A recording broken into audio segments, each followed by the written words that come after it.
இந்த வக்கு மசோதாவை எதிர்த்து திராவிட முன்னேற்ற கழகம் சார்பாக இன்று உரையாற்ற இருக்கின்றேன். இந்த வக்கு மசோதாவை கொண்டுவதற்கு முக்கியமான காரணம் யார் என்றால், எண்ணிக்கை என்றால் 71, 62, 36. இது என்ன தெரியுமா எண்ணிக்கை? 2014 யூபியிலே உத்தரப்பிரதேசத்திலே பாஜக வென்ற எம்பி சீட்டுகள் 71. 2019 அவர்கள் வெற்றி பெற்ற எம்பி சீட்டுகள் 62. 2024 அவர்கள் வெற்றி பெற்ற எம்பி சீட்டுகள் 36. ஏன் 1990 பாபர் மசூதியை இடிக்க வேண்டும், இடித்த இடத்திலே ராமர் கோயிலை கட்ட வேண்டும், ஸ்ரீராம் ஜெய் ஸ்ரீராம் ஜெய் ஸ்ரீராம் என்று 71 இடங்களை பிடித்தார்கள். பிறகு அவர்கள் மவுசு சரிந்தது. சரிந்த பிறகு 36 கோயிலை திறந்தார்கள். பெரும் ராமர் கோயிலை பெரிய அளவிலே செய்தார்கள். ஆனால் இஸ்லாமியர்களிலிருந்து ராமர் மசூதியை பிடிங்கினால் தவிர அந்த இடத்தை விட இந்துக்களிடமிருந்து சுமார் 4500 ஏக்கர்களை அவர்கள் பிடிங்கினார். குறிப்பாக ஏழை விவசாயிகள் இந்துக்கள். இதற்கு விமான நிலையம் கட்டுவதற்கும் சாலைகள் போடுவதற்கும் பணக்காரர்கள் வந்தால் 5 நட்சத்திர ஓட்டல்கள் தங்குவதற்குமான செய்தார்கள். ஆனால் விளைவு என்ன? நடந்து முடிந்த 2024 தேர்தலில் அயோத்தியில் வெற்றி பெற்றது யார்? சமாஜ்வாடியை சேர்ந்தவர் 56,817 பெற்றார்.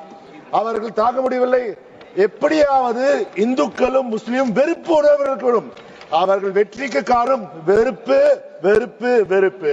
அந்த வெறுப்பு உணர்வு, வெறுப்பு அரசியல், பிரிவினை அரசியலை செய்தால் மட்டுமே அவர்கள் வாழும். கேட்கிறேன், ஆடு நினைக்கிறது ஓனா எழுகிறாமா? இஸ்லாமியர்கள் பிரச்சனை என்று நீங்கள் வருத்தப்படுகிறீர்களா?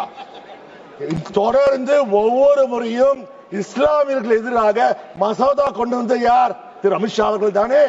காஷ்மீர் பில்லை கொண்டு வந்தது யார்? அமித்ஷா அவர்கள் தானே. அப்போது சொன்னார், அப்போது கேட்டோம், ஐயா நீங்கள் கொண்டு வருகிறீர்கள், வட இந்தியாவுக்கு மட்டும் கொண்டு வருகிறீர்களே, எங்கள் இலங்கை தமிழர்கள் கொண்டு வாருங்கள். ஆனால் உங்கள் காதிலே செவியிலே விழவில்லை. இன்று இதை கொண்டு வருங்கள், நீங்கள் பாதுகாக்கிறார். அதாவது வக்கு சொத்துக்கள் குறைந்த விலைக்கு போகிறதா? என்ன கஷ்டப்படுறா பாருங்கள். வக்கு சொத்துக்கள் குறைந்த விலைக்கு கொடுக்கிறார்கள். சார் ஒன்னு கேட்கிறேன், ஐயா நீங்க உங்களுக்கு வந்தால் ரத்தம், எங்களுக்கு வந்தால் தக்காளி சட்னியா?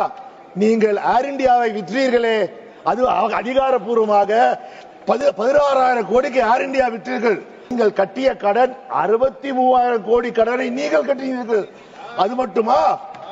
உங்கள் நண்பர்களுக்கு அதானியா இருக்கட்டும், அம்பானியா இருக்கட்டும், அவர் கடனெல்லாம் தள்ளுபடி செய்தீர்களே.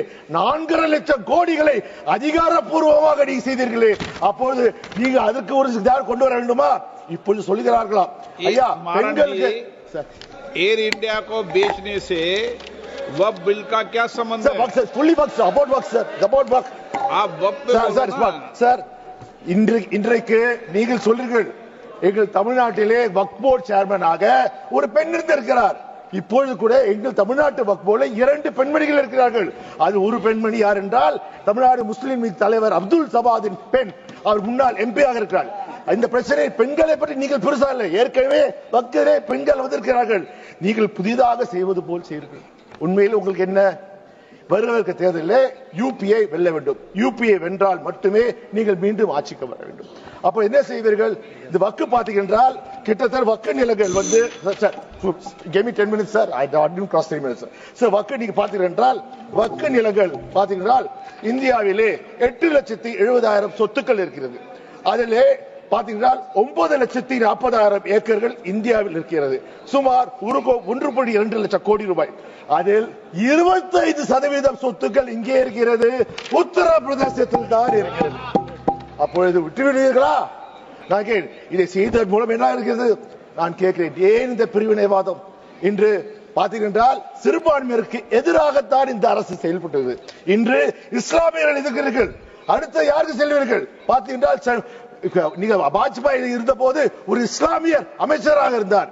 இப்பொழுது ஒரு இஸ்லாமியர் கூட உங்கள் நாடாளுமன்ற உறுப்பினராக இல்லை. நாங்களாவது முஸ்லிம்களுடன் கூட்டணி வைத்திருக்கிறோம். ராஜ்யசபாலே எங்களுக்கு முஸ்லிம் எம்பி இருக்காங்க. அது மட்டுமா? இன்று ஒரு சிறுபான்மையர் மந்திரியா இருக்கிறார். நான் அவர் சொல்றேன், முதலே இஸ்லாமியர்களை ஒழித்தார்கள், அடுத்தது கிறிஸ்துவர்களை ஒழிப்பார்கள், அடுத்தது தலித்தை ஒழிப்பார்கள், பிறகு யாரும் இருக்க மாட்டார்கள். நான் இதனால் கேட்பதென்றால், ஐயா நீங்கள் நல்ல எண்ணத்தை செய்யவில்லை. நீங்கள் பசு தோல் போற்றிய புலி. நீங்கள் வந்து மக்களை ஏமாற்றப்பார்கள், வாக்கு வங்கி அரசியல் செய்யாதீர்கள். இஸ்லாமிய Thank you very much, Mr. Speaker, sir, for giving me this opportunity. Hello traders, are you looking forward to trade systematically with one strategy that works across the time frame and across the markets? If you are looking forward for intraday trading or positional swing trading in stock market, then you have to be having these 3 secrets which I am going to give it across to you. I am also going to reveal a systematic scientific way of trading. मैं आपको दूंगा ये सारी चीजें ये master class में जो 2 घंटे के लिए होने वाली है, लेकिन you have to act